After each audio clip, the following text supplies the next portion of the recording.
they divided the tumors which was below the sigmoid notch and which was above the sigmoid notch. So what they found out was that this imaginary line which was at the sigmoid notch, so any tumor which was above the condylar process or the coronoid process was considered as a supranotch tumor, whereas the tumor which was below it was classified as an infranotch.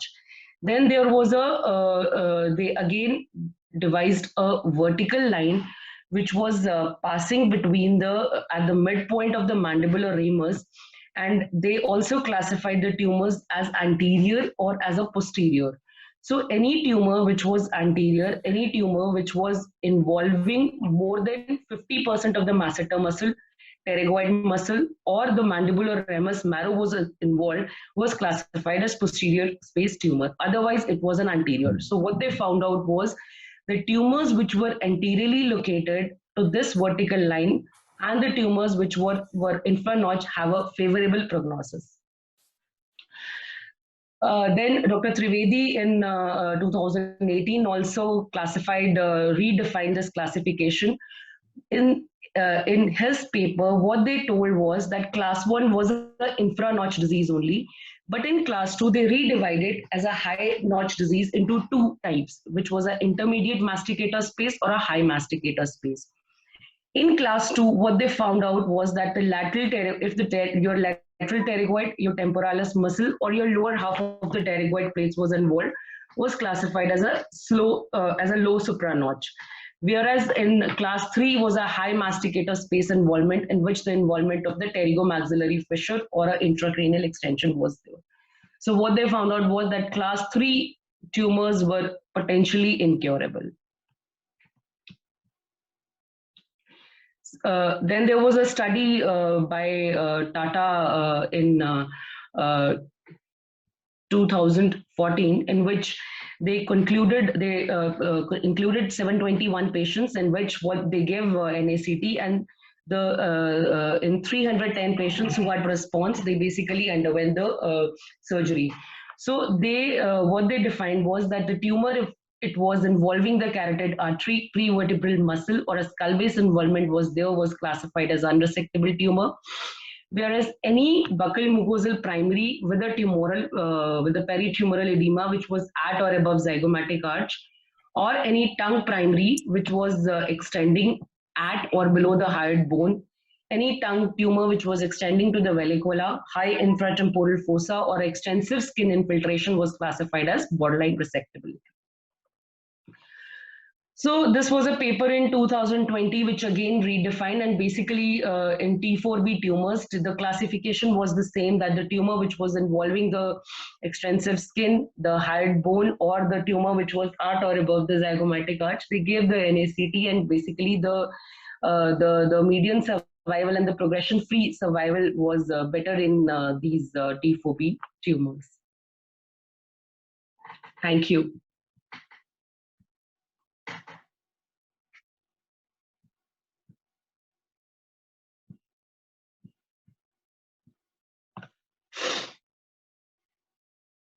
Any questions? Hi, Raman. Good presentation. Sir. So I think it'll probably be relevant that we take questions after Dr. Anubhav's presentation.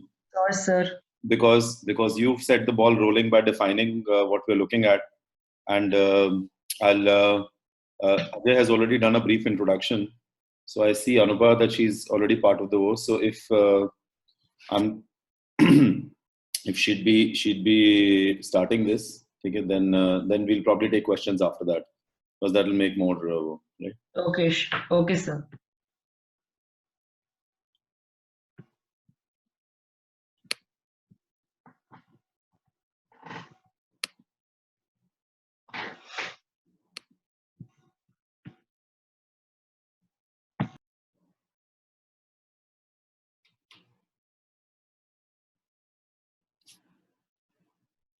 Good morning. I hope I'm audible. So yes. Hi, good morning, ma'am. Yeah. So I'm just gonna share screen. Okay. So I hope my screen is visible now. Yes, ma'am. Okay. So good morning, thank you, Dr. Raman.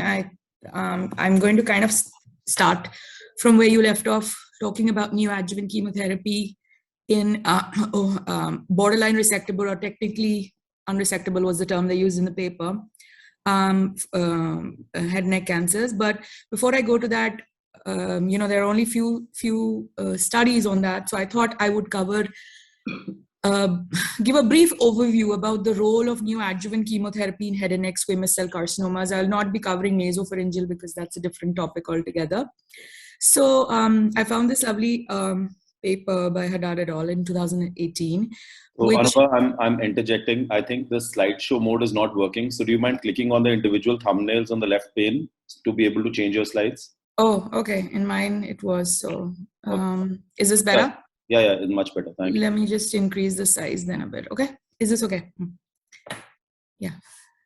So, so basically, neoadjuvant or induction or sequential, whatever you'd like to call it, chemotherapy in head and neck cancers has a fairly limited, and I would also say controversial role, because despite having had multiple studies across the last 20-25 years, we really have not been able to define which would be the ideal patient who should all get neoadjuvant chemotherapy. Having said that, there is some role of neoadjuvant chemotherapy, and perhaps this is the most standard role of all, in organ preservation for laryngeal and hypopharyngeal carcinoma. And we look at a couple of studies in that. Then in locally advanced unresectable head and neck carcinomas, where you're not going to, where it is not resectable, there are two approaches, and one is the standard approach, which is concomitant chemoradiotherapy, and the other approach, which especially done in the context of a clinical trial would be ideal, is looking at induction chemotherapy followed by either radiation alone or concomitant CTRT. And the third, which I know was basically what the group today wanted to discuss in more detail, was that of using neoadjuvant chemotherapy in your borderline or technically or difficult resections, oral cavity squamous cell carcinoma. It is very interesting. When I was going through NCCN yesterday, NCCN refuses really to kind of say what is an unresectable cancer, because they say that it's very variable, surgeon from surgeon, and especially like your institution. It depends on the support that you have and how confident the surgeon is in correcting whatever deformities, etc. you end up giving with a tumor that is very large or otherwise deemed unresectable by, say, another head and neck surgeon. So that was an interesting thing, I thought. So what is the potential benefits of giving neoadjuvant chemotherapy? There is definitely a reduction in the rate of locoregional relapse and distant metastases. The selection of your chemosensitive patient, this I think is really where the role of neoadjuvant in your larynx and hypopharynx has come about, is that once you know the patient is chemosensitive, you can reduce the intensity of subsequent treatment and define which would be the ideal patient for getting further definitive therapy in the role of radiation versus surgery. In your resectable or borderline resectable, there is tumor shrinkage, downstaging. Sometimes, and perhaps not in our part of the world, but maybe in other areas in India or other parts of the world, there is a long waiting line for beginning of radiation, and perhaps in those you could consider using neoadjuvant therapy as a bridge to getting to the definitive treatment. And response to preoperative chemotherapy, it can have prognostic implications. It can select your patient, which patient needs postoperative adjuvant therapy and which doesn't. So those are some of the potential benefits of neoadjuvant therapy. Of course, there are significant toxicities that we buy with the use of neoadjuvant chemotherapy. And in some trials, there has almost been up to a 6% toxicity, including death. The febrile neutropenia rate is about 11%. You have to be very, very careful and very, very, your patient has to be compliant. You have to make sure you're able to give them intensive supportive therapy. The nutrition has to be optimized. You have to use your growth factor support. And the patient really has to be counseled that in case he runs into any difficulties with once the neoadjuvant chemotherapy has been given, the patient should be able to come back. And I will tell you that if we are unable to get the patient back in time, it can have a fatal outcome. And we have lost patients because of febrile neutropenia or excessive, mucosal toxicity resulting in diarrhea and mucositis, and the patient doesn't come to you in time, and they land up then with, renal failure, etc. And that is probably where the whole, that is why I really think neoadjuvant chemotherapy has not got a lot of, support, so to say, in the community. And I will admit that even in our center, we don't really use a lot of neoadjuvant chemotherapy. And the second, which is that it could compromise your subsequent definitive therapy, because a lot of patients may not be able to complete your neoadjuvant chemotherapy cycles. A few of them may progress, and a few of them, the performance status declines so much that they will just not be able to get the subsequent radiation or surgery. But let us look a little bit more into the trials and why this is such a hotly debated, contested topic with a lot of supporters and a lot of naysayers, I would say. So first, we'll talk about induction chemotherapy in laryngeal and hypopharyngeal carcinomas. So the aim here is basically organ preservation. A less than stage T4E disease can be managed with sequential or concurrent chemoradiation. And in these patients, we want to use surgery as a secondary salvage outcome, because obviously all of you more than us know that how, the patient who has undergone total laryngectomy, there is a significant amount of, that is something that we would want to avoid if we can for our patients. So the first study in this setting is the VA laryngeal cancer study group, where they looked at 332 patients who had stage 3 or 4 laryngeal cancers, and they randomized them to either getting laryngectomy with radiation followed by adjuvant radiation, or induction chemotherapy.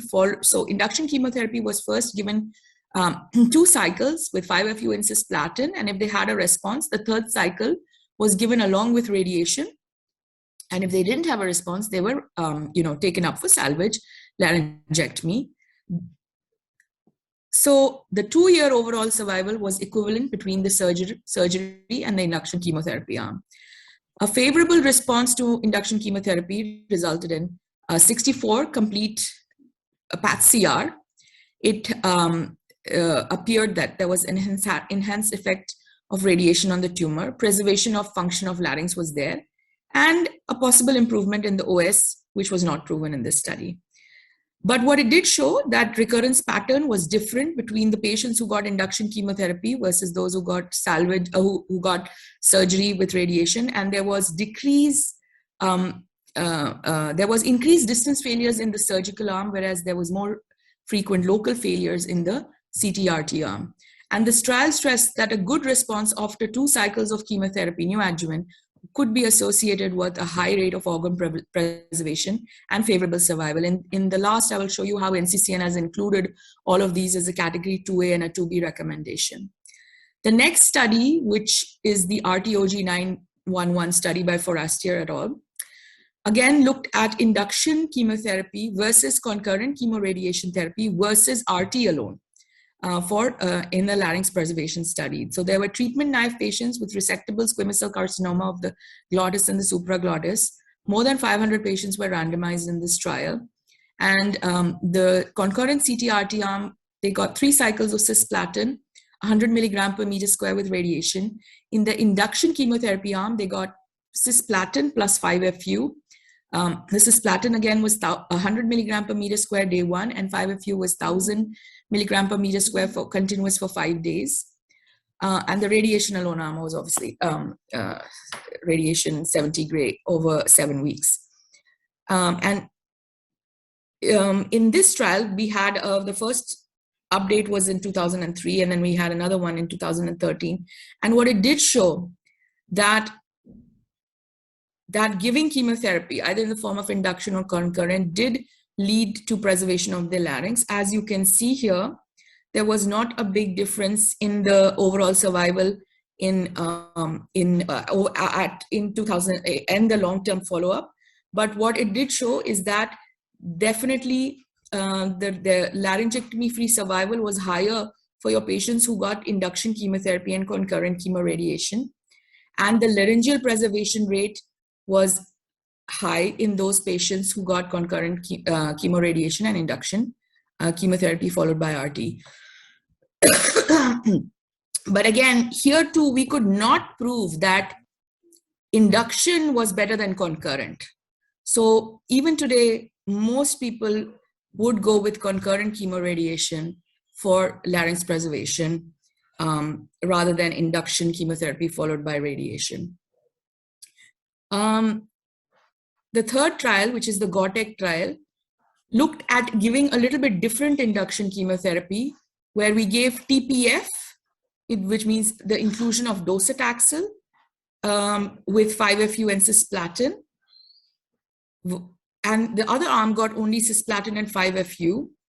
And then they were randomized to getting either chemoradiation and if they didn't have a response, to surgery. So here you can see that the overall response rate was much higher in the group that got the triplet regimen. The response rate was 80 versus 59%. The laryngeal preservation rate was much higher in the triplet regimen. The difference is significant and about a 13%. However, there was no difference in overall survival between both the arms and remained at 60%. So what we have shown is that the use of a triplet induction regimen can increase our laryngeal preservation rate without compromising our survival. And I think that is what the authors what has to be delineated here is that by the use of this, you can, avoid surgery for those patients who have a good response to neoadjuvant or induction chemotherapy. People have also looked at the addition of a targeted agent. We know after the Bonner study that cetuximab radiation was considered an option for those who could not get cisplatin. And in the Tremplin study, they looked at the addition of cetuximab. It looked at induction chemotherapy followed by conventional chemoradiation or cetuximab radiation. And while this showed that it was feasible, it did add toxicity, and there was not much difference between the two arms. And hence, targeted therapy at this juncture is not added to our neoadjuvant chemotherapy if we are considering it. So today, the standard neoadjuvant chemotherapy regimen is your docetaxel, cisplatin, and 5-FU. We know that there were two large trials, the TAX-324 and the TAX-323, which is the ECOG study, that showed us that TPF was a better regimen than PF. And in the TAX-324, again, more than 500 patients were randomized to either TPF regimen or PF regimen. And this was followed by chemoradiation, not with cisplatin. In this study, the concurrent chemoradiation was with carboplatin of AUC 1.5. In the 3-3, the doses of TPF was a little bit lower. In 3-4, they used 100 milligrams of docetaxel, 100 milligram per meter square of cisplatin, and 1,000 of the 5-FU. Here, they used 75, 75, 750. And in this, they gave it for 4 cycles, whereas in the 3-4, they gave it for 3 cycles. And again, here, they got radiation alone. But what both of these trials have shown in their long-term follow-up is that TPF is a better versus PF. The TPF results in better progression-free survival, overall survival. There is a better response rate and laryngeal preservation rate with a 30% or a 30% risk reduction in death. So if you have to use neoadjuvant chemotherapy, the better regimen to use today is TPF. Having said that, TPF has a lot of toxicity. There is a lot of hematological toxicity. Neutropenia can be up to 40%, febrile neutropenia 11 to 23%. We will give prophylactic antibiotics. We will always use growth factor support. And your patient has to be a really fit patient who does not have significant organ dysfunction, who is, not only the creatinine, but the cardiac function, everything has to be appropriate. And patients who have pre-existing comorbidities, like diabetes or neurological impairment or cirrhosis, this is not the patient that you will be thinking about neoadjuvant chemotherapy for. And what I would like to reiterate here is your compliance of the patient is very, very, very important, because you're going to give TPF.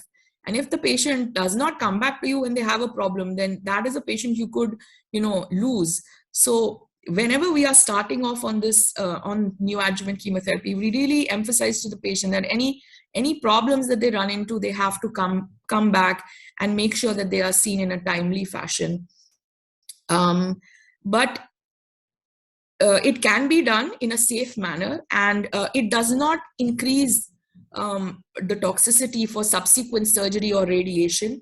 And there is in those, most of the trials where the patients got neoadjuvant therapy, there was no long-term toxicity due to the addition of neoadjuvant chemotherapy.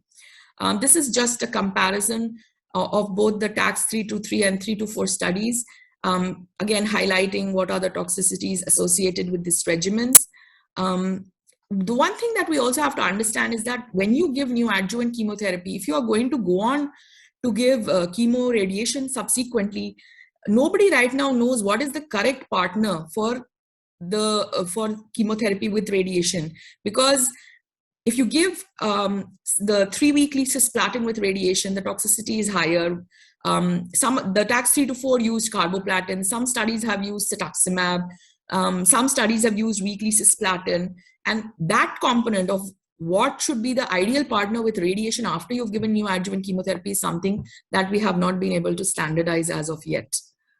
In our center, we tend to use weekly cisplatin with radiation if we are using it after neoadjuvant chemotherapy.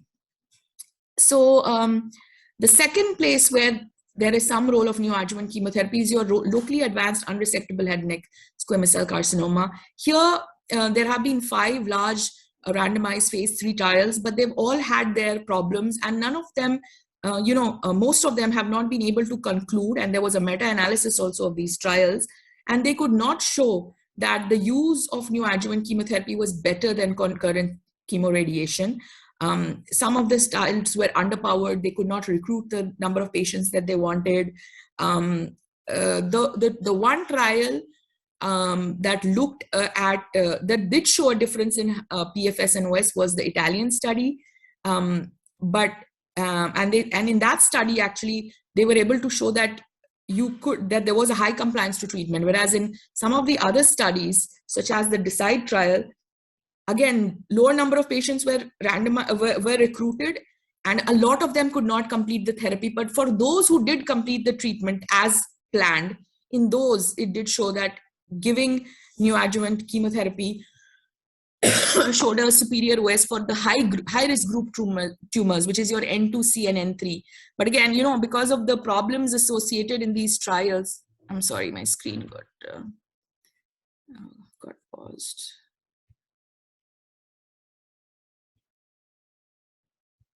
Okay, I hope you can see it. So I have given you a table with all of these trials and what were the bias and weaknesses in these trials.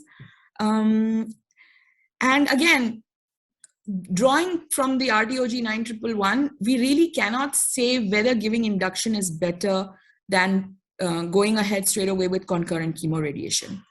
Now, the third potential use of neoadjuvant chemotherapy is what Dr. Raman alluded to in your technically unresectable or, your borderline resectable oral cavity squamous cell carcinomas.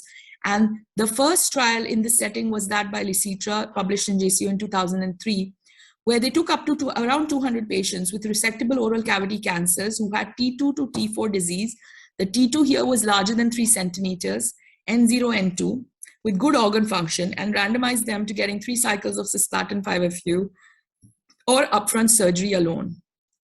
In this trial, all patients did not go on to get post-operative radiation. Only those who were deemed high risk, that is, had a positive surgical margin, invasion of the soft tissues of the cheek or the chin, and more than 3 lymph nodes positive and or extracapsular tumoral spread. And in this trial, they were able to prove that with neoadjuvant chemotherapy, 21% of segmentable mandibulectomy was only done in 31% of the chemotherapy arm patients versus 52% in the surgical arm. So 21% of patients could avoid the large mandibular resection with increased organ preservation. There was a lesser use of post-operative radiation therapy in those who got induction chemotherapy. The difference was about 13%. And more than 2/3 of the patient could complete the 3 cycles of chemotherapy. While there was a significant amount of toxicity, the overall response rates were fairly high, 85%, and almost 1/3 of the patients had a complete response. What is interesting is that having a complete clinical response versus those who did not, there was a significant difference in 5-year disease-free survival. Those who had a PATH-CR with minimal residual disease had, again, a better disease-free survival.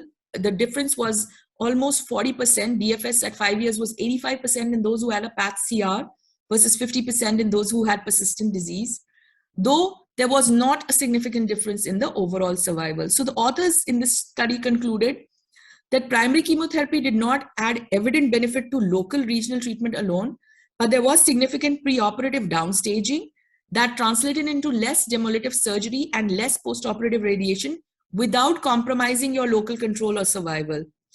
There was a 11.5 years follow-up, and again in this follow-up they showed that while there was no difference in both the arms in terms of distant metastases or OS, but there was a survival benefit for those patients who achieved a PATH-CR was maintained, and the late toxicity. So giving induction chemotherapy did not give more toxicity. In fact, there was less fibrosis and dysphagia in the chemotherapy arm, given that, again, your postoperative radiation was reduced. The next trial that I wanted to show here was the trial by Zhong et al., which was a randomized phase 3 trial of induction chemotherapy with TPF followed by surgery versus upfront surgery for your locally advanced resectable oral squamous cell carcinoma. Here they looked at stage 3, 4A locally advanced oral cavity cancers, and they got 2 cycles of TPF. And again, this was the slightly lower dose TPF of 75 and 750. And in this, they showed that the chemotherapy response rates again was over 80%. And here almost 98% could complete these 2 cycles with limited toxicity. So giving the slightly lower dose and 2 cycles, the toxicity was lower. And while there was no difference in OS or DFS, those with the favorable PATH-CR, pathological response, which is less than 10% viable tumor cells, had superior overall survival and loco-regional and distant control. So that giving induction chemotherapy is in a way prognostic, because those patients who are able to achieve a PATH-CR will definitely have a better distant control and loco-regional control and presumably superior overall survival.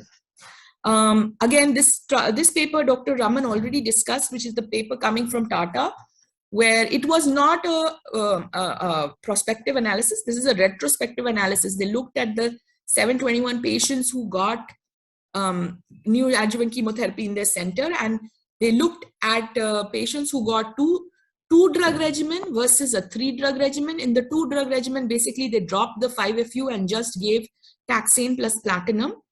What they were able to prove is that 43% of patients had significant downsizing and underwent surgery. Those who underwent surgery, there was an R0 resection achieved in all patients.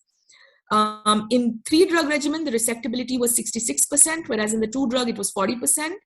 The loco-regional control for the whole group was 20%, but for those who underwent surgery after neoadjuvant chemotherapy, the loco-regional control was higher. And the median overall survival for those who underwent surgery following neoadjuvant chemotherapy also, the median overall survival was higher at 19.6 months versus 8 months. So for this group of patients whom otherwise, if we are not going to do surgery, the survival is very limited. If we are able to get them through neoadjuvant chemotherapy and preferably the 3-drug regimen with the potential of doing surgery later on, definitely we will be able to improve their outcomes.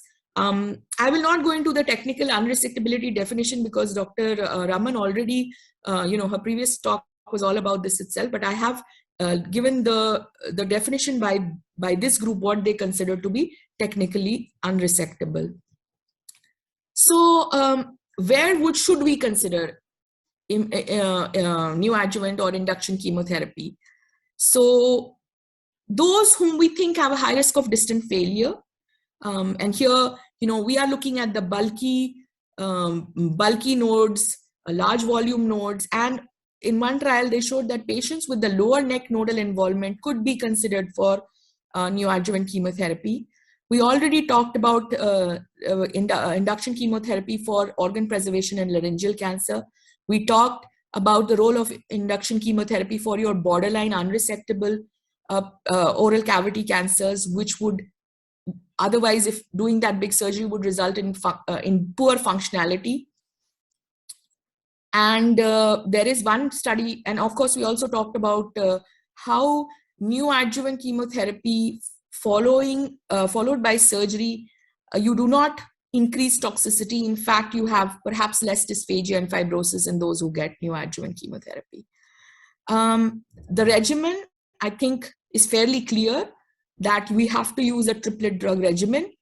Having said that, there have been modifications to this. One is decreasing the dose a little bit. Instead of giving the 100 cisplatin and the 100 docetaxel, you can drop it to 75. And a lot of people in India don't do the 5 days, they do the 4 days. We have further modified this in our center, and I have to say we have had very good results with giving a 2-weekly regimen where we drop the 5-FU to 46 hours and repeat the regimen in 2 weeks. And most of the patients, even those whose PS is like, borderline, you're thinking whether to give or not, we have been able to complete 4 cycles, which is the equivalent of 2 cycles of the full TPF, where you're giving 100,000. Some people have also looked at a split dose TPF, giving a weekly regimen of docetaxel, cisplatin, and 1 day of 5-FU. There have been trials looking at the incorporation of cetuximab, and again, I won't go into this a great deal, but perhaps in those who are HPV positive, we could de-escalate therapy with the use of cetuximab with the radiation component. But giving cetuximab with TPF, there is a higher neutropenia, diarrhea, mucositis. So I wouldn't recommend giving cetuximab with the TPF component of it.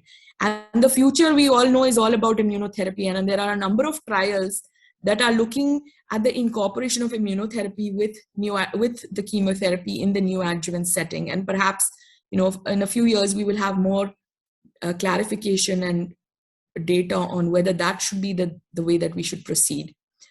But what neoadjuvant chemotherapy is not, it is not for patients who have surgically resectable disease and who are not candidates for organ preservation. And we have also not been able to show that it is in any way superior to concurrent chemoradiation for our locally advanced disease.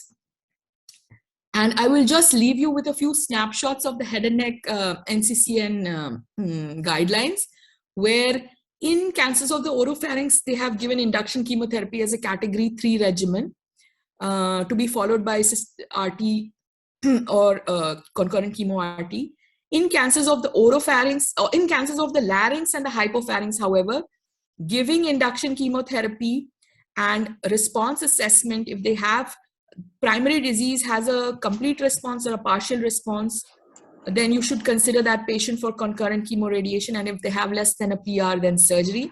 And this in the NCCN is a category 2A recommendation. So again, the data for use of this for organ preservation in laryngeal cancer is very strong and can be considered. And in their recommendation, again, the preferred regimen is your TPF regimen, which is a category 1 regimen if induction is chosen. So I will conclude by saying that there is a limited role for induction on neoadjuvant chemotherapy except in organ preservation. It should be undertaken after careful deliberation, preferably after a multidisciplinary tumor board discussion, and the patient selection is key. And if to be given, then TPF is the regimen of choice. Thank you.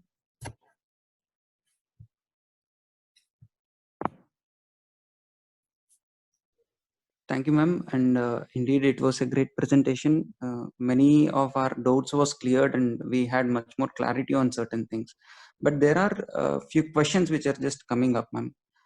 One of the question by Suasis Mandal is that what is the role of metronomic chemotherapy and scheduling of the drugs in advanced operable squamous cell carcinoma? So I haven't used metronomic chemotherapy in my resectable squamous cell carcinomas of the head and neck. We have used metronomic in the palliative setting. So in the palliative setting, we use a combination of like methotrexate and celecoxib, etc. But I haven't had any metronomic chemotherapy in my in the neoadjuvant setting. I have not used it. Ajay, I can add a little bit to that.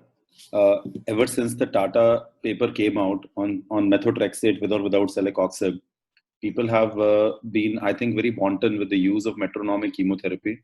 And I think Suasi's question is probably an important point to everyone who's attending and everyone out there, that we typically don't use metronomic chemotherapy in the operable or the treatable setting. Let's not call it operable. Let's call it treatable head and neck cancer. The reason it started getting used was mentioned in one of Anubha's slides, that when the waiting period is a lot, some people start giving metronomic chemotherapy. But I'd encourage you to discourage that practice and make sure that the patient gets standard of care treatment based on evidence that we have available and our own personal experience.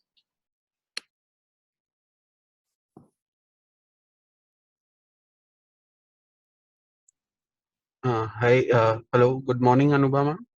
Yeah. So I had a question, ma'am. Have you used Citux? So you were saying Citux along with the TCF regimen. I've Not to be seen given. not to be given, but I've seen some people using Citux instead of using FU. They add Citux to the platin and taxane regimen. So yeah, I mean, you are talking about TP with cetuximab versus and using that instead. I wouldn't say you use it instead of 5FU. Some people do use the TP plus cetuximab regimen, but again, the data is not in the neoadjuvant setting. Okay. Correct me if I'm wrong, Anubha, but there is the extreme trial was TPF plus cetuximab, correct?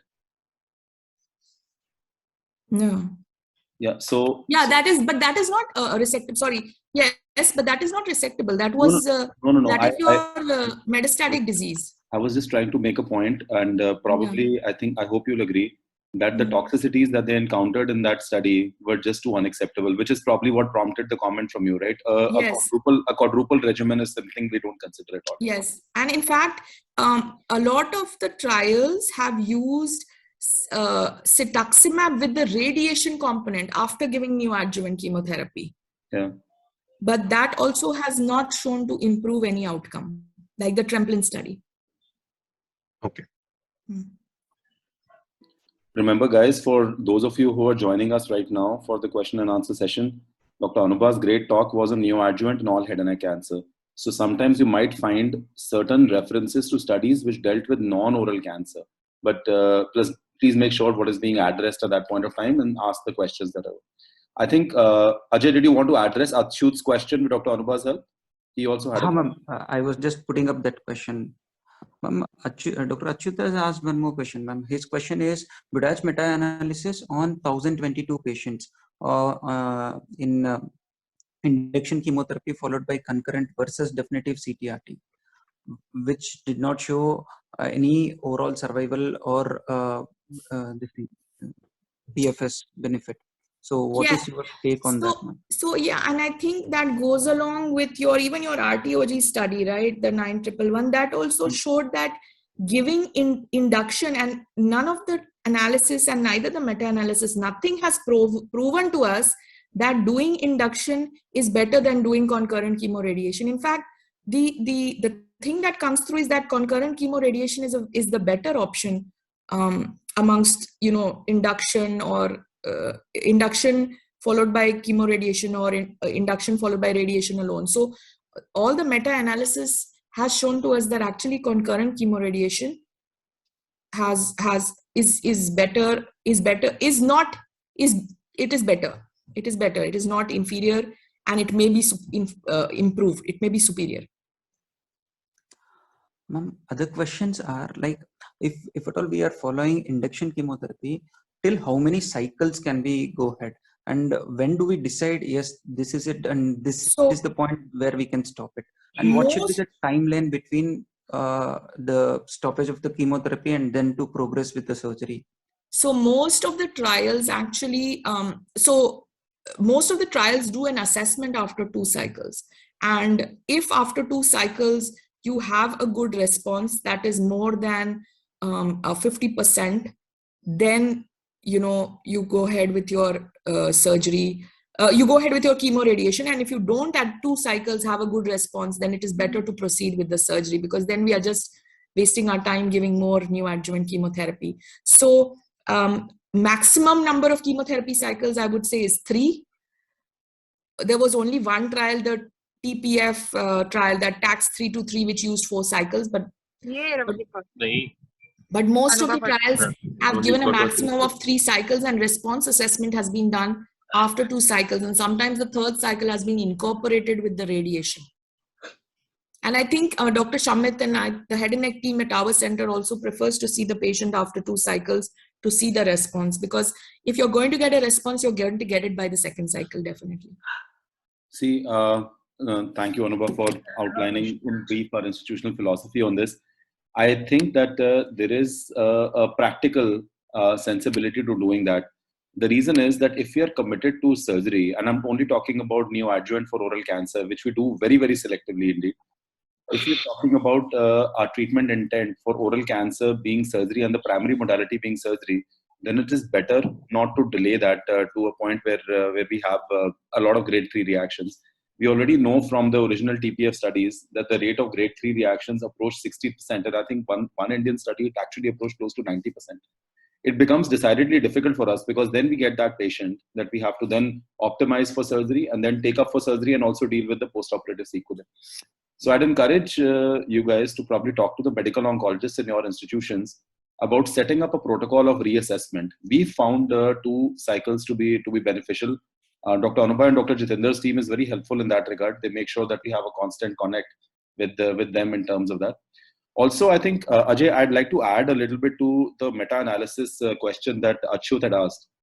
I think that currently, whenever we talk about meta-analysis about neoadjuvant in head neck squamous cell cancer, we don't have the huge numbers that are required to make a difference in meta-analysis, let's say compared to concurrent chemoradiation or like the Burroughs trial and all those things. Currently, there's another study which looked at the PF regimen, and actually that showed, it was only 8 RCTs that they covered.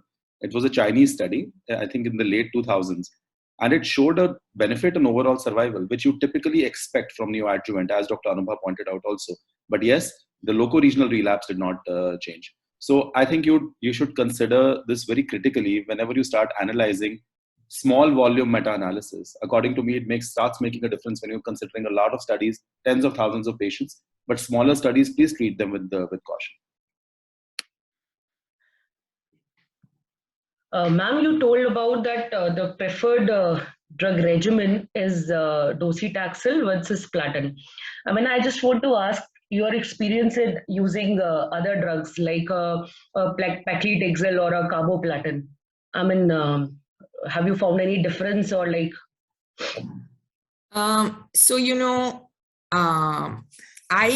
don't prefer to use paclitaxel or nab-paclitaxel or a carboplatin if I'm using it in the neoadjuvant setting.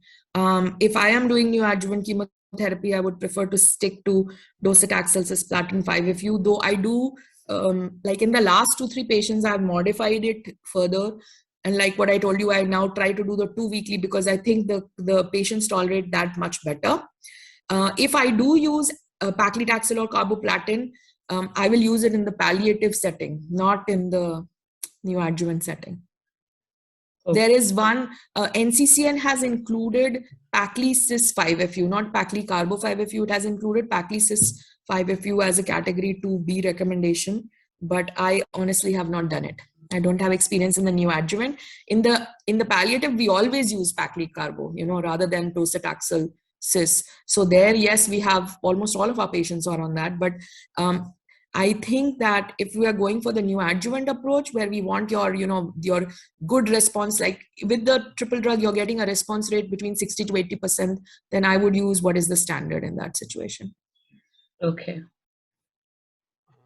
Ma'am, after 2 cycles, if I've got a good response, but the performance status has significantly worsened, so how many days can I wait for the performance status to improve and then operate, or maybe give one more cycle? What is your take on that? So if your performance status is decreasing because of giving neoadjuvant chemotherapy, then you will not be able to get another cycle in, and then you will just have to wait. And our surgical team, again, they're all here. They are fairly aggressive, and they will want to get the surgery within about 2 or 3 weeks. I would not recommend waiting more than a month, regardless, because then you're losing, whatever gains we have made with neoadjuvant chemotherapy. So maybe Dr. Shamit wants to comment on that. Yeah, I wanted to ask Shamit sir. So Shamit sir, so do you operate even if the performance status is not that good? So I think we now incorporate philosophies from multiple institutions across the country and across the world.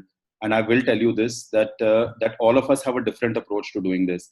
I know Ajay assesses performance status at the outset, and that is a philosophy that all of us need to adopt. When you have a PS3 patient, there's no way that you're going to operate on that patient, right? But then selecting those patients for neoadjuvant chemotherapy, as Dr. Anubha pointed out, is also important. She will not give a PS3 patient or a PS2 patient a strong neoadjuvant chemotherapy. Maybe not even give the doublet regimen to a PS2 patient. Similarly, we would not operate on a PS2, PS3 patient, especially if the patient has become compromised. But it's a very relevant question. I think the subset that you're talking about is the category of patients who would have required or were candidates for downstaging, restaging, or neoadjuvant chemotherapy, which is essentially the PS1 patient. Let's limit our discussion to that. PS2, PS3 patients, you typically use some other modality which is outside of the scope of this. Does that make sense? I would like to add that a PS3 patient, like what you said, your PS3 patient, you're not going to get anything in that patient. So it is better that we stop, we improve the performance status, maybe reassess in 2 weeks, and then take a call as to what we want to do with that patient. Because doing chemotherapy or radiotherapy in that patient is also not a good idea. So instead of starting the chemotherapy in a PS3 patient, can we improve the performance status and then bring him there and then start the chemotherapy, ma'am? Yes, I would say that. I mean, generally, if I and Dr. Shamit and I, we always have this discussion. If the patient, I see the patient as an inpatient when they're just starting off, and then we always tell them, let's get the NG tube in, let's give them nutrition, let's see them again in a week or 10 days, let's look at their albumin, and if those things have improved, then we can reassess that patient for neoadjuvant. What you are asking, Sanjog, is a very relevant question, especially in the Indian subcontinent. We get this situation very, very often, as I'm sure you'd be getting in your institution also. Yes. So you have to do an upfront discussion in your tumor board and keep on following the reassessed patient in during multiple discussions. Try to implement the optimization protocols that may be part of your institutional philosophy or maybe your individualized protocol. I would urge you to look at the ERAS studies, the Enhanced Recovery After Surgery studies in head and neck. That's the new upcoming literature that's coming up. Also, nutritionally optimize these patients. Anything below 3 of albumin pre-op typically requires supplementation in our setting. Those patients will typically be optimized first. Hypothyroidism would be optimized first. Active infection will be optimized. Diabetes will be optimized. Make sure that those 4 or 5 things are checked out before you do anything. Right. I think Suhasi's had a question for me. With Anubha's permission, I'll probably go ahead with that. Suhasi's, I think you are alluding to the exciting study that's coming up. Devendra Chokar is the primary author. And the phase 2 study has already been included in the ASCO publications. And for everyone, again, this is about mandible preservation and resectable oral cancer. They looked at a study of 60 odd patients where half of them got induction chemotherapy followed by surgery, followed by radiation therapy if indicated, and the other ones got surgery followed by radiation. The endpoint was mandible preservation. even though the mandible could be preserved in less than 50% of patients in whom the mandibular preservation was an endpoint. And remember, the endpoint of mandibular preservation was only in advanced paramandibular disease, not in mandibular erosion. It's a very exciting study, but the endpoint and the conclusion was that they need a phase 3 study to further implement the findings and to corroborate their findings on the phase 2 study and move ahead.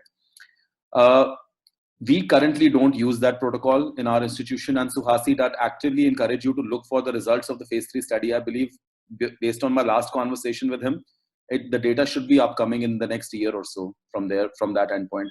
But using chemotherapy induction for the endpoint of mandibular preservation is currently in a trial setting. It is not considered standard of care. I think there is somebody else is asking, Dr. Achyut. Yeah, I think we should probably have the last two questions. I think Rajyoti also asked Dr. Anubha something that a lot of us ask you.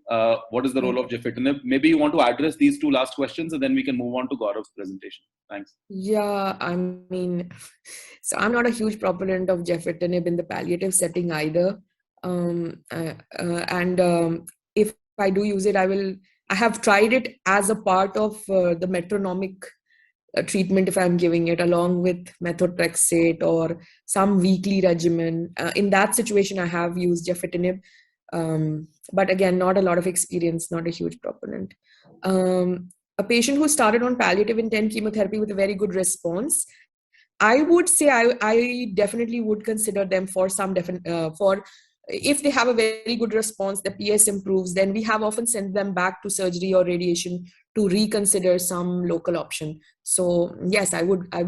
My intent might change, because if it is palliative just because the patient has a very large disease that is unresectable or not willing for radiation at that point, if they have a good response, I would consider them for something later on.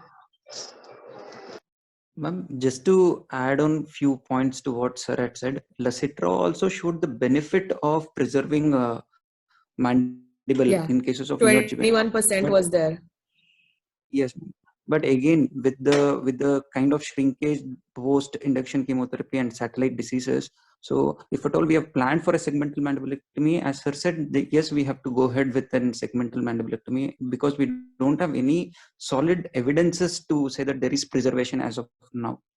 Ma'am, other two questions which I had, ma'am, like for example, to say, Dr. Ajay, there was a meta-analysis, like the ma'am told about a ZOG study and a Lasitra study, and then there was a meta-analysis by Sata et al.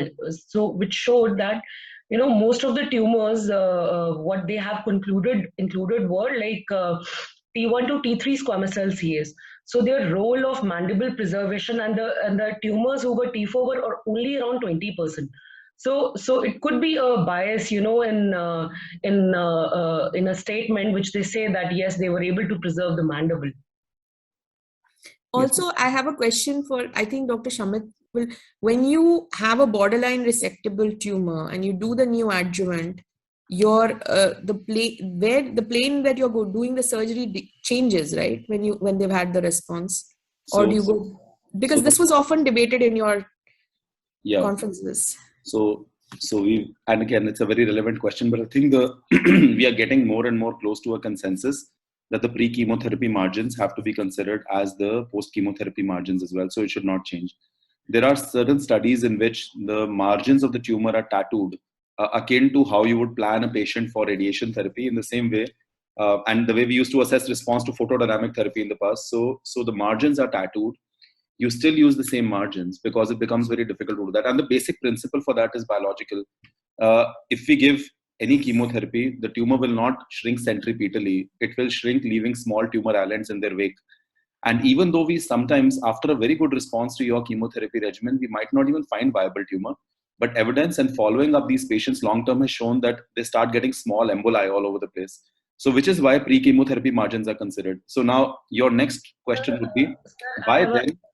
Sir, I have a query. So you are saying about the pre-chemotherapy margins, right?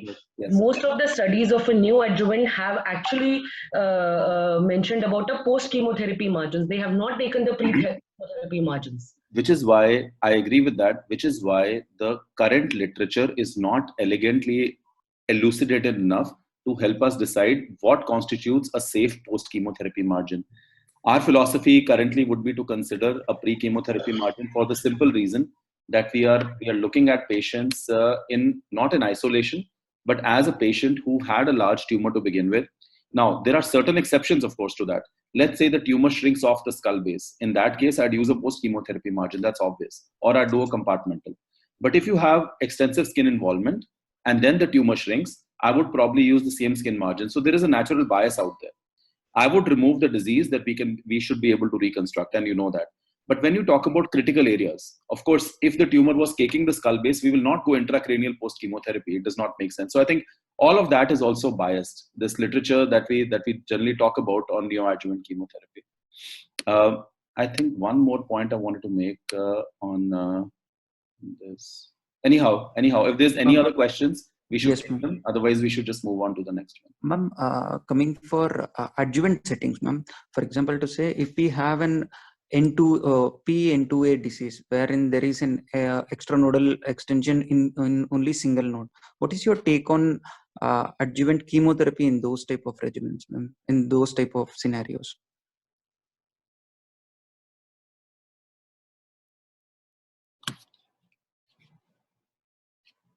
You're talking about using the chemo with radiation, right? Or are you talking in a salvage setting? No, ma'am. As an adjuvant setting, in cases of adjuvant, like if the patient is having pathologically single node with extracapsular extensions. Yes. So but this is a patient that you would then be sending for radiation to, right? Definitely they will be inclined for radiation. What is so then you would do chemo radiation with it? That's what I would consider. And second thing is like more debate on micro extranodal extensions, like micro extranodal extensions. Is there any role of adjuvant chemotherapy along with radiotherapy? You know, I will say that the guidelines are fairly permissive in the sense that while having, extranodal and a positive margin, those are your two, like a given, right? You will give it. But if I have a T3, T4 with N2 disease with micro extranodal extension, I would consider that patient for concurrent chemoradiation in the adjuvant setting. So because those are category 2A, 2B recommendations, and therefore I would give that patient the benefit and give them adjuvant chemo along with the radiation. Because even things like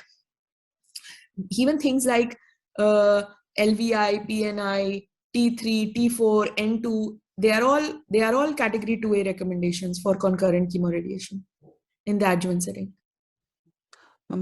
Last question for mine. If in cases like if we have started with induction chemotherapy, but post-operatively patient doesn't have any indication for adjuvant chemo, only adjuvant RT is recommended. There, we consider the patient for chemotherapy again with along with adjuvant RT, since we had given him an induction chemotherapy. No, I wouldn't, because that place we have even falling back to the Lisitra paper also, they have not even given radiation in those patients who were not high risk. So if I were giving radiation and there was no indication for chemotherapy, I wouldn't give the chemotherapy, even if I had given in neoadjuvant. I just have two very quick points to make. The first one was what Ajay, you and Raman were discussing, and a couple of entrants had talked about. Remember that when you talk about mandible preservation, what the Tata study has done, which the Lisitra study did not do, was to look at only paramandibular spread in the absence of clinico-radiological bone invasion, and that's important. And I think it will pave the way for the future. But currently, like we pointed out, neoadjuvant as an endpoint of mandible preservation is not. The second point was what Raman just pointed out about most studies considering post-response margins. Let's go to the biggest study of them all, the Vijay Patil paper, 721 patients. When you considered post-chemotherapy margins in Vijay Patil's paper, there was an 8.5% inadequate margin rate, which all of you should consider is unacceptably high when we talk about margin positivity. However, there is another match pair analysis paper from the same institution with 200 odd patients, which looks at a 3.3% margin positivity rate or a decrease in local response to the tune of that much only. So you got to really, I think if you were to take post-chemotherapy margins, it would not be incorrect. That being said, our philosophy is based on our understanding of literature, which would be to consider pre-chemotherapy margins. But yes, there is a bias, as Raman and I were discussing. If you have margins in critical areas that could get compromised, by all means, we go ahead, because we don't want to give our patient unacceptable morbidity. Does that make sense?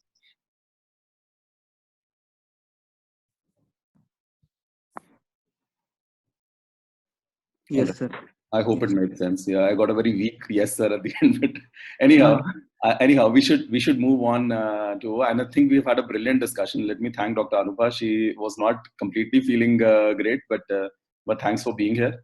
And we'll hope that you'll be able to attend from the medical oncology standpoint next week onwards as well. Okay, Ajay, why don't we move on, and you and Raman can probably carry out the presentation along with Gaurav. Sure, sir. Sure.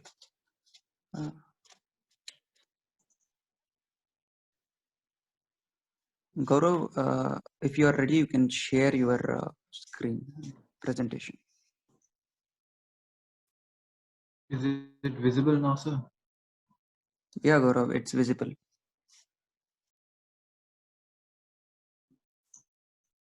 Sir, this patient, Nirmal Singh, aged 67 years, came with complaint of pain and ulceration over the tongue since 4 months. There was a history of moderate to severe pain over the tongue since 4 months. He ignored, and the ulcer progressed to a much larger size, eventually involving his whole tongue. And on further history taking, there was no difficulty in swallowing, and there was no altered taste sensation. There was no any other medical comorbidities also. But on taking habit history, it was found that the patient was occasional alcoholic since many years. On examination, the patient was ECOG status 1. He was restricted he could not do strenuous activity, but could do any other activity. The mouth opening was 30 millimeters. He had partially edentulous mandible. There was ulcerative lesion over the dorsum of the tongue, crossing the midline. The extent was anteriorly, it was involving the tip. Posteriorly, it was abutting the involving the circumvallate papilla, abutting the BOT, but not involving it. Inferiorly, it was involving the floor of the mouth. On posterior palpation, the vallecula was found to be free, and as well as on bimanual palpation, there was plain from higher. Tongue movements were partially restricted.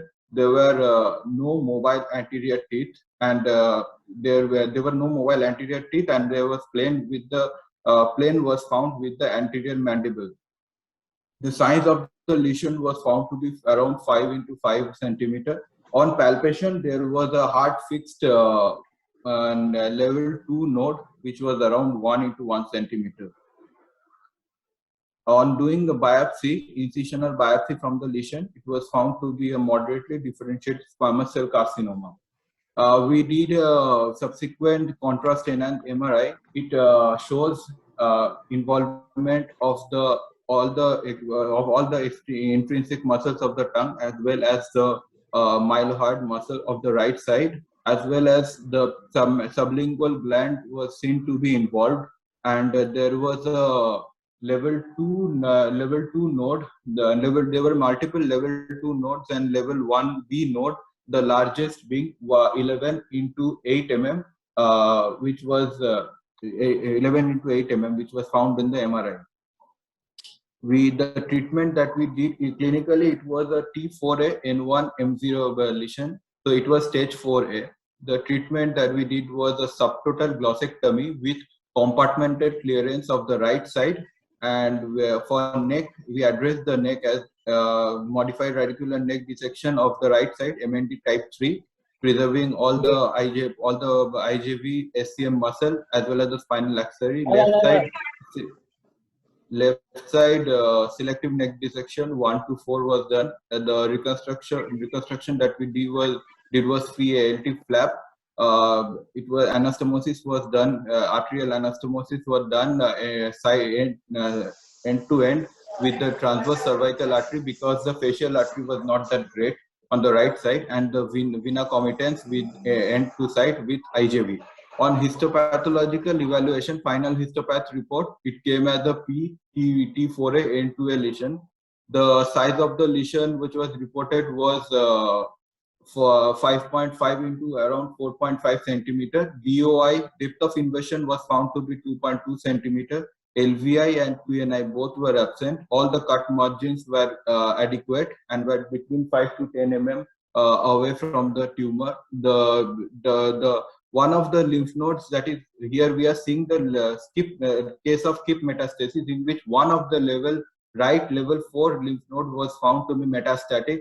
Size was 1.5 centimeter with micro extranodal extension. The WPOI was 3. So we eventually offered him with adjuvant chemoradio in light of, because it was still, it was a micro ENE, but we still did a adjuvant CTRT for this patient. That's okay.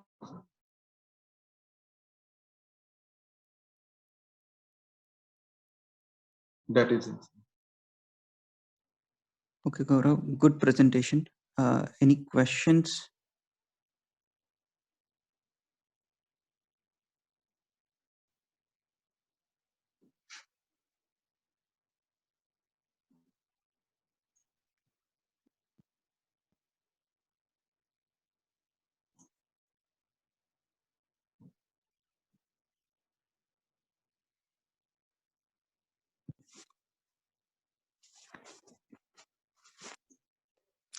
Gaurav, just wanted to ask you, what is the role of compartmental excisions in these type of lesions, which are involving entire oral tongue?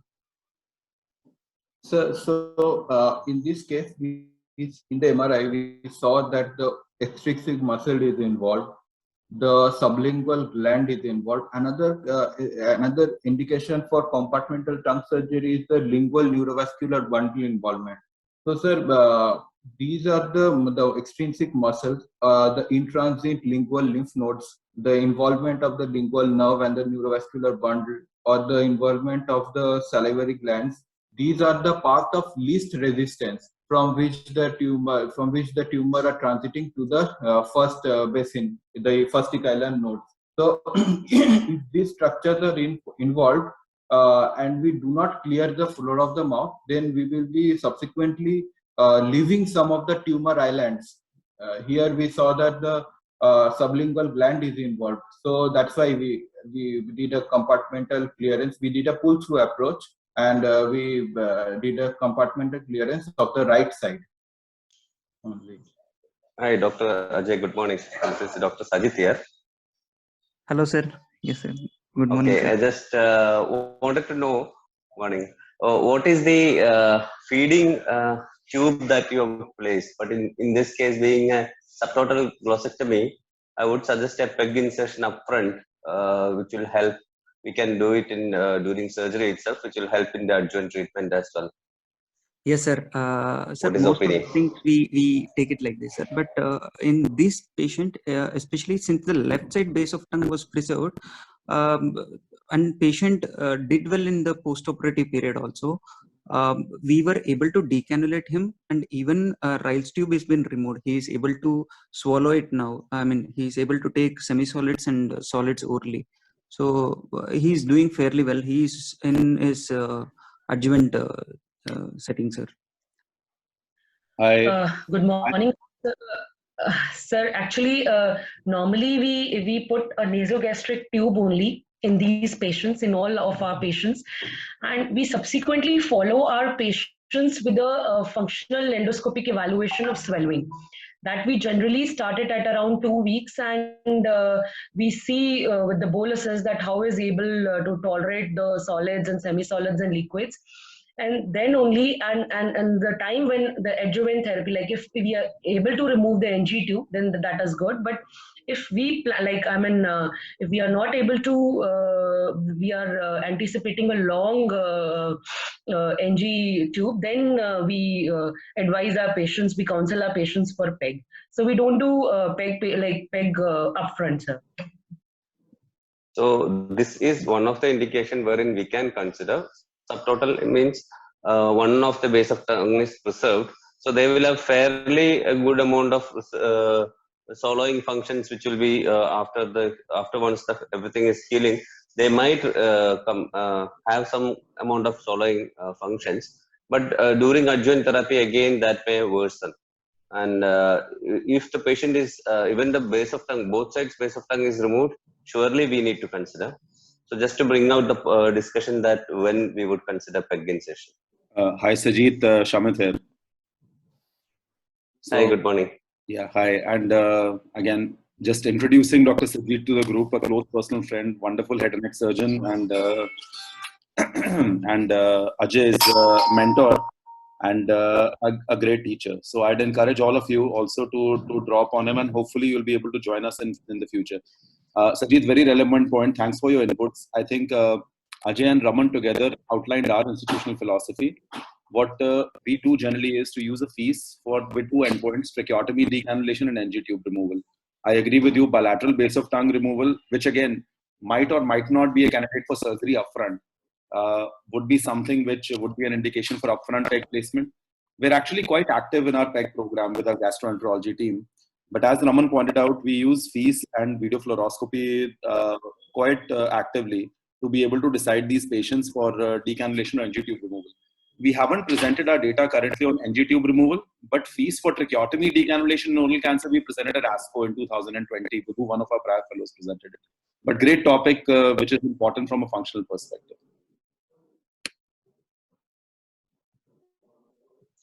That's nice.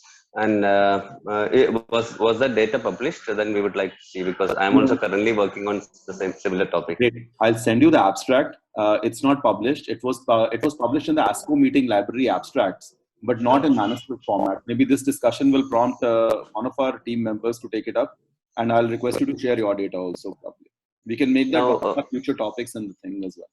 Right. Now the treatment of this patient seems to be fairly straightforward, because we have given surgery followed by adjuvant chemoradiation, and time and again you have been other people have been pointing out this micro ENA. The current in the current scenario, doesn't matter whether it is micro or macro.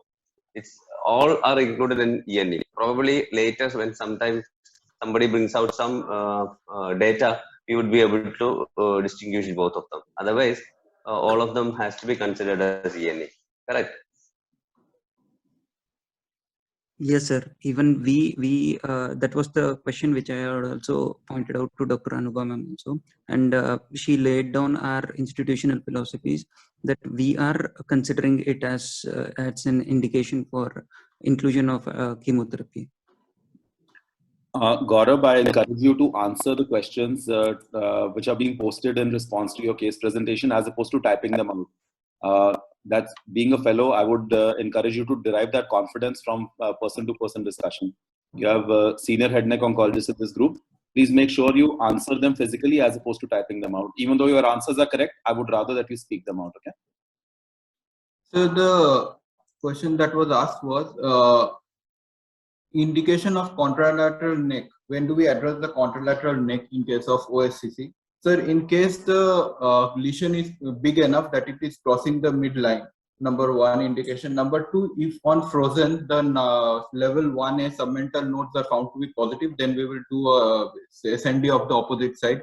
Or if we see the lesion is involving the floor of the mouth, the tip of the tongue, the lower lip, central part, then we will address the contralateral neck, sir. And there was another question. Yes, in this case, the level 4 was found to be positive, a very rare situation. In about 1 to 3 or from some study, or from one of the studies from Gauri Pandwadya, up to 4.8% of the cases, skip metastasis was found in 4.8% of the cases to level 4. And in Bayer's paper, it was 15.8%. So this was one of the rare situations in which we found one node positive with micro ENE. Hello. Good morning, sir. Subhashish here. Yes, please go ahead, Subhashish. That Gauri Pandwadya paper, he described yes, sir. He described 4.8% positivity when the other echelon lymph nodes like level 1 to 3 came positive. And Tata paper specifically they mentioned there is a no isolated skip metastasis at level 4, especially tongue cases. So it is quite rare that only the level 4 means without the other echelon lymph nodes like level 1 to 3 being not positive and the level 4 came positive. But it is that you are mentioning the 4.8%, that is the when the other echelon, this is level 1 to 3 came positive. And Bayer's paper, that was in Bayer's paper, that came as a 15.8%. Hello? So can you repeat it? I mean, I was not able to, there was some issue. I mean, you were mentioning about the node positivity of a level 4. Ma'am, I'll just simplify what Subhashish wanted to say. But in the articles, like what we read, normally what they say is like the incidence of a neck metastasis, like at level 4 is around, it lies between around 10 to 15%.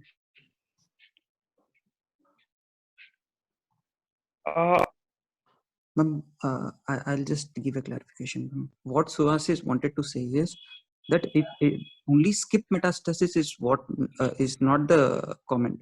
What he wanted to convey to Dr. Gaurav was, Dr. Gaurav had commented, Dr. Pandwadya's paper said it was around 4.8% of level 4 positivity. What Dr. Subhashish wanted to comment is that there was a lymphatic drainage pattern which was persistently followed, that there was positivity in level 1B, 2, 3, and then at 4 it was 4.8. It was not the skip metastasis which was 4.8. Am I right, Dr. Subhashish? Yes, sir. Yes, sir. Yes, sir. That's what I'm trying to tell. Yeah. Yes. Okay, but what I read was like, I mean, the incidence of a level 4 metastasis, like, I mean, even the skip one, that is like between 10 to 15%. Can I clarify this for the sake of everyone? I think what Subhashish was talking about and the skip metastasis is a different question, like we just tried to address. Pandwadya's paper has been clearly elucidated, and I believe it is correct. Gaurav, in Bob Bayer's paper, they specifically dealt with, this was MD Anderson, Robert Bayer's paper, they specifically dealt with level 4 as a skip metastasis in oral cancer. And I believe that percentage was about 9%. Whether you consider it 10, 15.8 or 9, it just shows that level 4 needs to be addressed in very select pathologies. So deep floor of mouth and only I was addressing to, like they have told about a 10 to 15% of a rate of a level 4 metastasis. I mean, not 4.8 would be very less. Yeah. So again, they did not mention 4.8 as a skip. They mentioned 4.8 as a non-contiguous when other levels were involved. That being said, I believe the question on contralateral has been addressed adequately in oral cancer. I think Pandwadya's paper, Gauri's paper, has also been elucidated correctly. Bob Bayer's rates have also been elucidated. Bottom line is 2 or 3. Number 1, you address the contralateral neck in level 1 positivity, lesion crossing midline, midline dorsal lesion, for example, a tongue, because we're only discussing tongue cancer currently. You address level 4, which is our institutional philosophy. Again, some of you might differ, but as long as you have justification and evidence and your personal experience, it's okay. We address level 4 in deep infiltrative tongue disease with no node positivity, especially extending to the floor of mouth. We do believe partly in the Bob Byers data initially, which showed a significant skip metastasis rate. As regards the non-contiguous involvement, that you guys have already discussed. And one thing more, the role of the contralateral neck dissection, and one of the study of a sentinel lymph node biopsy study, what they have concluded is even the patients I mean, the patients who had a oral tongue CA, even sometimes the opposite contralateral lymph node lighted up actually. Yeah, so that's not elective addressal. That is therapeutic addressal in which both necks need to be done, which is what we do also.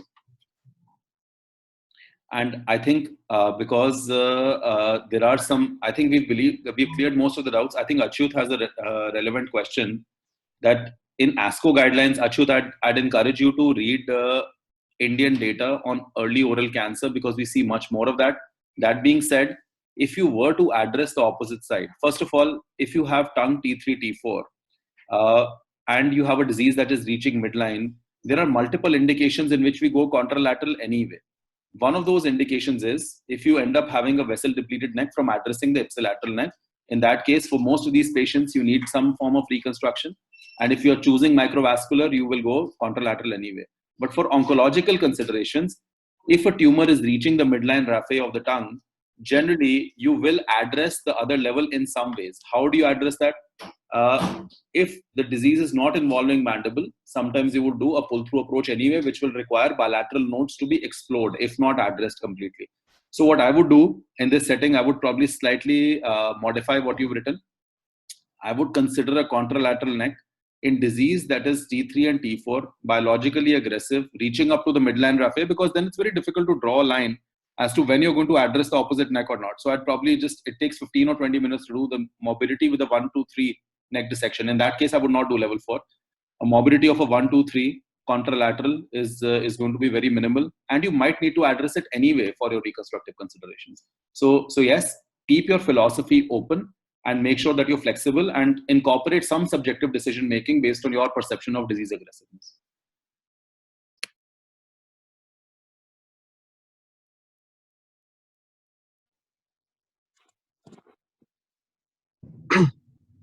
Shamit sir, so even when you are addressing a clinically N0 neck, contralateral neck, you would not address level 4 on that side, the contralateral side.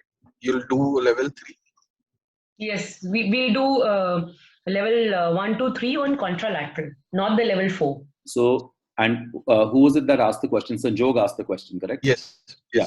Yes. So I think that there is no doubt about the fact that T3, T4 tongue, which we just talked about, and lesions that are reaching up to the midline, deep infiltrative floor of mouth involvement, which have cross-spreading lymphatics, contralateral neck needs to be addressed. Now, the other question is to what extent you will address the contralateral neck. Based on my understanding of data, Sanjog, contralateral neck from a T3, T4 tongue tumor will typically level 4 involvement has not been studied critically in literature. It's been studied observationally, it's been studied retrospectively. Based on my recollection, it's all less than 5%, which is below the cutoff for addressing the opposite level. That being said, you could argue that, it's the right-sided neck, my thoracic duct is not at risk and everything, so why don't I just go ahead and address it? I would suggest that you follow an individualized philosophy and you try to extrapolate this protocolized philosophy to a series of patients, generate some data which is indigenous to the subcontinent and go ahead with it. That being said, our understanding indicates that if you're addressing the contralateral neck, which is node negative, then we don't do a contralateral level 4 for tongue cancer. If Sajit is still there, I would ask him to outline his philosophy at Malabar and now at his current center. Sir, can I add? Okay. Go ahead, please. No, sir, please. You're right, Shamit. We also follow the same. And as such, in the discussion, we have discussed that the ipsilateral skip metastasis to 4 is very low. So we can understand how much it would be on the contralateral side. And the philosophy would change if there are nodes, significant nodes in opposite level 2 or 1B. Okay, we are talking about an N0 contralateral side where we would need to address only 1 to 3 because we are trying to get the occult node positivity at contralateral side. So that is good enough. So that was sorry, ma'am. Sorry. Sir, what I was, Dr. Shamit sir, what I was mentioning was that SENG trial which happened, and what they concluded was that the lateral tumors who they drained, I think, in the well lateralized tumors of the tongue. There was, in 87% of the cases, there were ipsilateral lymph nodes, but there were, in 10% of the cases, there was a bilateral lymph node involvement. But whereas the contralateral involvement, like only the isolated contralateral involvement was only in 2.4%. But the patients like who had like midline lesions, in 60% of the patients, the bilateral lymph nodes were positive. Agreed, and which is why we address them appropriately. You know, we are moving on to Sentinel, and that was something we should address in the next module when we go ahead. Raman, why don't you address the last question? It's a fairly basic question from Japneet, and after that we'll work towards closing it. It's been wonderful, the interaction and everything. Okay. So contralateral, the question is that is tracheotomy routinely preferred if contralateral neck is being addressed? So the contralateral neck dissection is not the indication for deciding that whether we have to do a tracheotomy or not. If you have a very big resection, you are doing a radical resection, you are going till the hyoid bone, and you are, the muscles of the tongue, as the extrinsic muscles of the tongue are being addressed, then you should decide the patient for a tracheotomy. For a contralateral neck only, this tracheotomy should not be, is generally not the dictum. Make it much more simple. If there is any chance of airway compromise or chance of aspiration, we need to do tracheostomy. So these are the indications. There are many reasons for both of them. Like if you are removing a segment of mandibulectomy, a segment of mandible, again there is higher chance of aspiration and airway compromise. If you are removing a total tongue and then putting a bulky, these are reasons for us to put in a tracheostomy. And yes, the chance of aspiration because of tongue such.